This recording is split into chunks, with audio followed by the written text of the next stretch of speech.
Disturbed by the speed and scale of change, Powell quoted government statistics which predicted, quite accurately as it turned out, that by the year 2000 there would be between 5 and 7 million immigrants, accounting for 1/10 of Britain's population.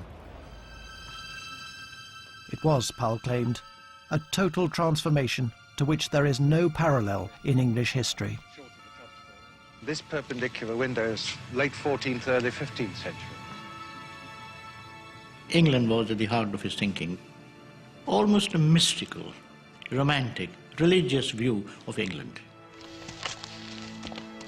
And many people had this, people even on the left. So to be a nationalist is perfectly all right, and this is the kind of view that Enoch Powell was taking. He was an English nationalist. The unique culture and civilization of Powell's beloved country were being transformed against his wishes by mass migration.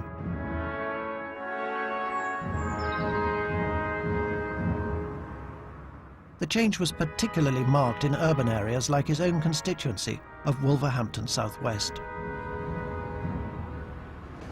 It almost passes belief that at this moment, 20 to 30 additional immigrant children are arriving from overseas in Wolverhampton alone every week. And that means 15 or 20 additional families a decade or so hence. Immigration was certainly changing parts of the West Midlands. It was changing the constituency that I represented. My constituency was predominantly Irish in its urban parts when I first became Member of Parliament, and gradually the Irish moved out into the suburbs and immigrants, mostly from Kashmir, moved in. And there were areas where it was visibly different, where what had been Anglican churches became mosques. Black and Asian people moved into space that had been thought of as working class areas. And, you know, one mustn't imagine that Englishness is only a property of the middle classes. There was a distinctive sense of what working class community was like. My football on a Saturday, roast beef on Sundays. All right, I go to Blackpool for my holiday, sit in the open sunlight. It had its own traditions, its own culture. It had a very distinctively English character. We will not keep Britain, keep it white as it should be. We feel we're being outnumbered, and the policy of this country now is to integrate. Well, if the coloured people are going to be allowed to form communities, how can integration take place?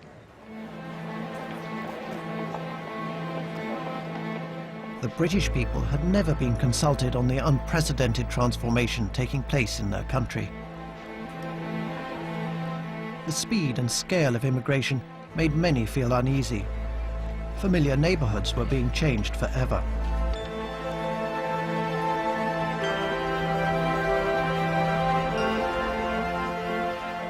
Some white British people also believed they were becoming second-class citizens in their own country.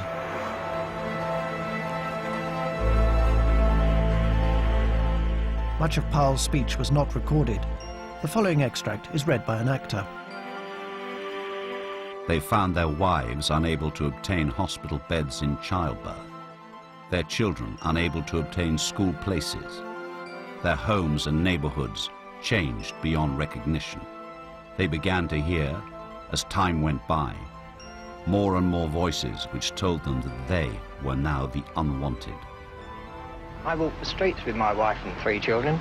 We had nowhere to go. We spent a week at her mother's, a week at her sister's, nowhere at all to go.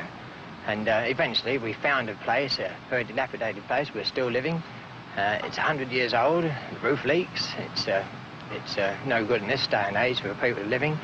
And when I look out of my back window, there's blocks of flats and masonettes with black people in. I think that's wrong. I think that the ex-servicemen should get preference in this country and preference these people.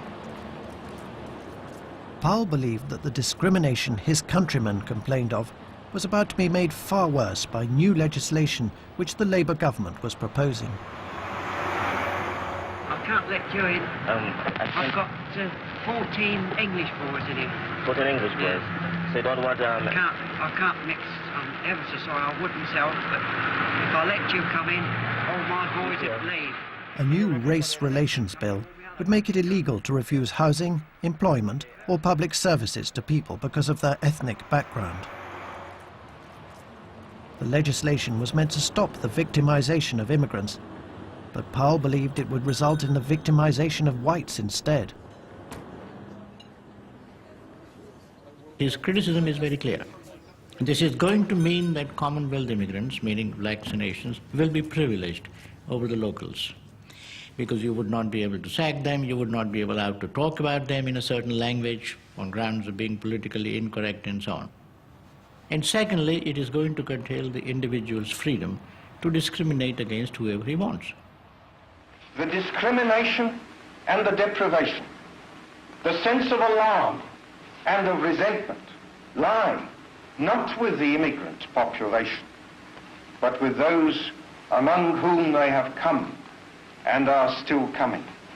This is why to enact legislation of the kind before Parliament at this moment is to risk throwing a match onto gunpowder. Powell profoundly opposed the race relations bill, but he was out of step with many of his conservative colleagues. I had an employment agency at around that time, which offered to companies CVs of people who might work for them, professionally and technically qualified people. And we'd get the requests back from well-known British companies, and across the top would be no colours. Now that was what was happening. I knew it was happening. There's no point in sort of saying, I don't believe it, or hearsay. I knew it was happening. And this is what the Labour legislation was about outlawing that sort of discriminatory racial behaviour. 10 days before Powell's speech, on the 10th of April 1968, the Shadow Cabinet had met to discuss the race relations bill. Most argued for the legislation. Powell, though deeply opposed, made no comment. He also failed to mention the controversial speech he was planning. It was because he felt that there was almost no point of agreement between him and the Heath men about anything. This came also at the end of 3 years of growing frustration on Enoch's part with Ted Heath and growing rancour. Ted Heath simply wouldn't accept Enoch's logical premises on almost anything, and I think he took the view that he could sit there and argue till he was blue in the face, and I think that's why he kept quiet about the race relations bill. I just don't think that he saw any point in saying anything. Powell believed that the liberal establishment of politicians, journalists and church leaders had deliberately ignored the concerns of ordinary people. There could be no grosser misconception of the realities than is entertained by those who vociferously demand legislation, as they call it, against discrimination.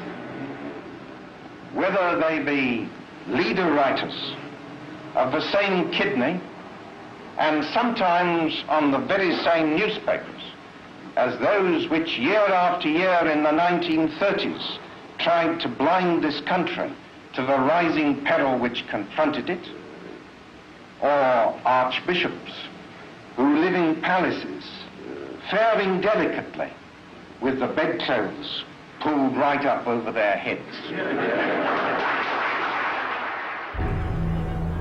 That sense of an impending danger being ignored was highlighted in an incendiary letter Powell claimed to have received concerning a constituent from Wolverhampton, an elderly widow. The letter alleged that she had been repeatedly intimidated by black immigrants who had moved into her street. There's always this sense that they want to get the women. They're after your women, invoking a widow to make it even more poignant. And then you're sort of thinking of some sort of frail, elderly, white woman besieged by these hulking, great sort of black people all around her. So it's a very interesting way of making a nation feel that it's besieged. Enoch Powell always chose his words with calculated precision. Now he took the greatest gamble of his political career in using language about the widow that no senior politician has dared publicly use before or since. No recording of this section of the speech exists, but these are the words that Powell quoted. She is becoming afraid to go out. Windows are broken. She finds excreta pushed through her letterbox. When she goes to the shops, she is followed by children. Charming, wide-grinning pickaninnies. Pickaninny is a really potent term. It immediately conjures up